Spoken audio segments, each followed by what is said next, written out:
We got some more V-Clan collection reveals, and they're quite surprising because we got some old familiar faces as well as brand new units.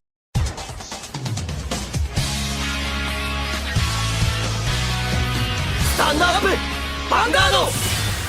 Hey Cardfighters, welcome back to another Cardfight update, and today we talk once again about some new upcoming V premium reveals, as we once again got 4 new clans revealed for what type of units we're gonna get, as well as a preview to what skill they might possess.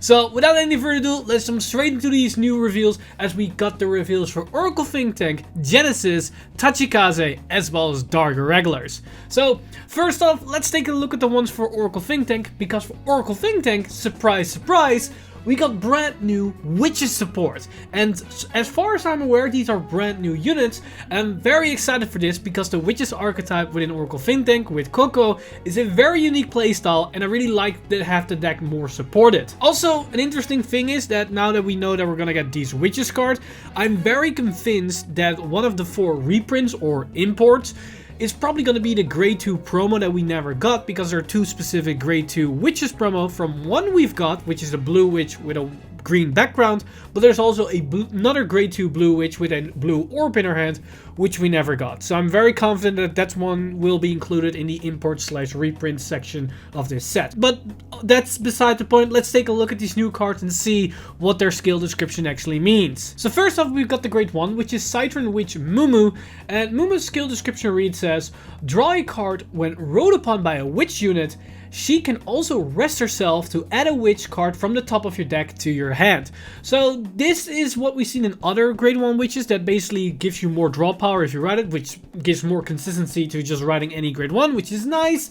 And on top of that, this could also be a plus engine, and that's what we're used to from Oracle Think Tank. So depending on how this works, if you first need to manipulate or you reveal, and if it's a witch you draw, it could actually be very nice. But overall, it's another grade 1 with a witch name, which is already probably good enough in itself. Then, if we move up to the grade 2, we've got actually a very interesting grade 2 that can be very powerful, as we've got Jade Witch Tete, and Tete has a skill description: when discarded from your hand, if your Vanguard is a witch, call it. Utilize this well by discarding it for a sentinel. It can also handle sentinel restricting attacks. So this in itself has a couple of things hidden within. So first off, you might think to yourself, how can you discard this card? Well, the whole witch mechanic is with Coco, where you can discard your witches and then get protect markers for the amount of witch cards you discarded for the skill. So you can effectively discard her and then immediately card to the field while also gaining a protect marker, which is great. But interesting enough, it states also utilize well by discarding for a sentinel. So does that mean that even if we discard it during our opponent's turn, it can come back to the field? Which can be interesting. It depends on how that skill description is going to pan out, because it also means that it might interact with any of your opponent's skills that force you to discard cards, but that's just pure speculation. But on top of that, it can also handle sentinel restricting attacks, so I assume she in herself is going to be some type of guardian effect, maybe similar to Aeon Nessus' dragon for Genesis, that is basically a pseudo extra perfect guard.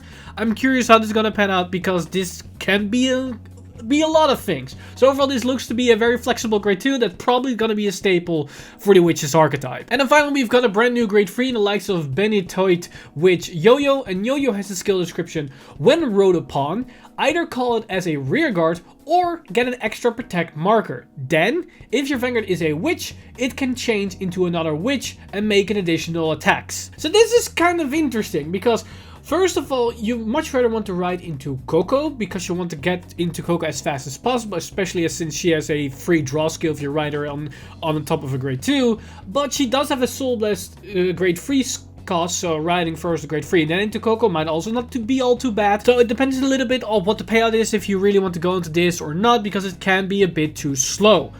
But the rest of the skill is very unique, because you can call her either to the field or get a protect marker. Both of them are actually pretty good, so it depends on the situation. But then the second half, that you can change your witch Vanguard into another witch and make additional attacks, is very interesting. I'm very curious what they mean with that and how this actually is going to work out. So does it mean we can superior ride a witch from our deck if we do this or something?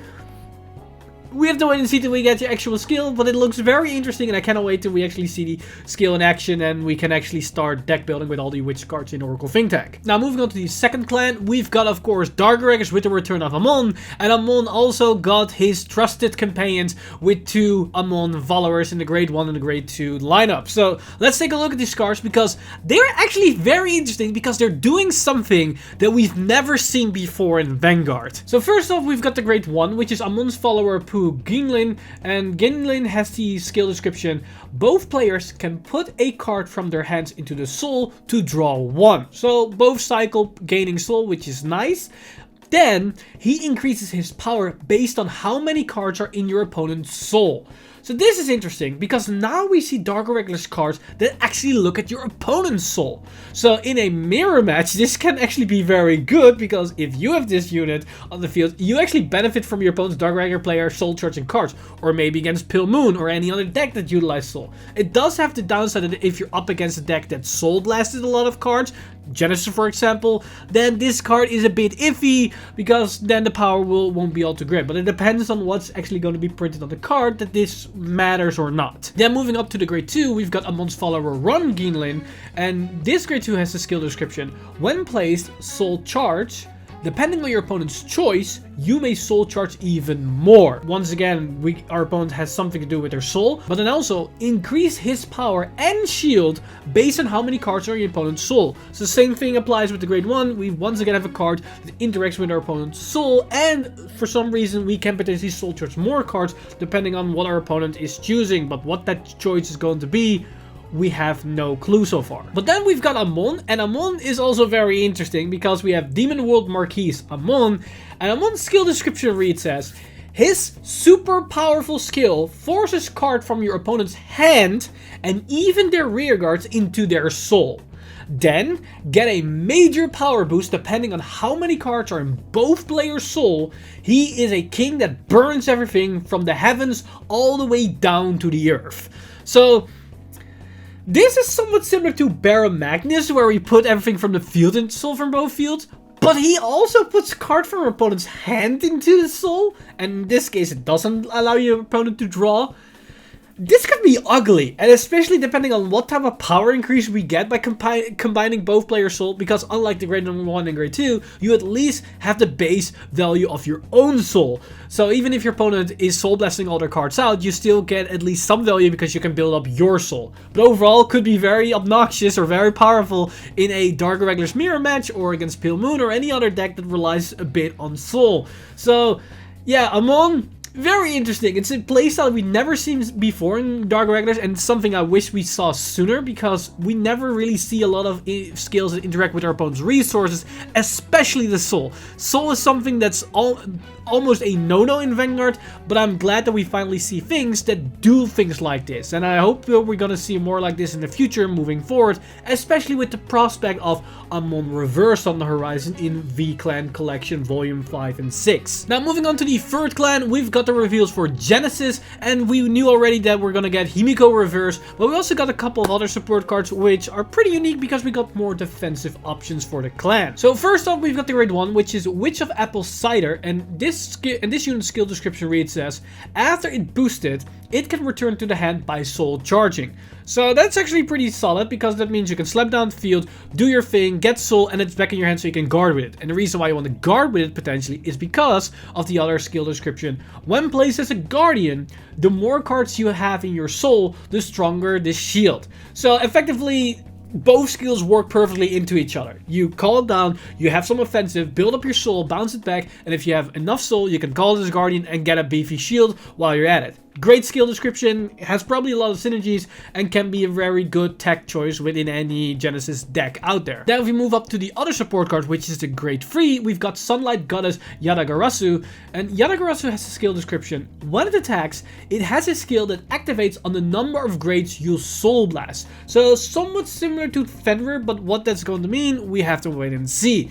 And also, Also, it has a skill that increases the shield of your guardians. So I assume there's going to be a Vanguard unit that is somewhat similar to what we saw with Dieliner, where it just increased the overall shield power, but we have to wait and see until we get the actual specifications, because this can be just a new Vanguard unit, or maybe a Rearguard unit that can be a supporter for any other deck out there for Genesis. And then finally, we've got Himiko Reverse, and her full name is the Mice Queen Himiko Reverse, and her skill description reads as: activate trigger effects by placing triggers from Soul as locked cards. That's interesting because it's very reminiscent of the original Himiko in the V series, where you Soul Blast a crit or a draw and then copy that trigger effect multiple times. So this is similar to that effect, but then in terms of locking, and then you activate the trigger effects anyways. So that's cute. But then we also have the effect at the end of the turn by riding an Oracle Queen Himiko during your opponent's turn. So this is really strange because it specifies that at the end of the turn you ride the original VR Himiko,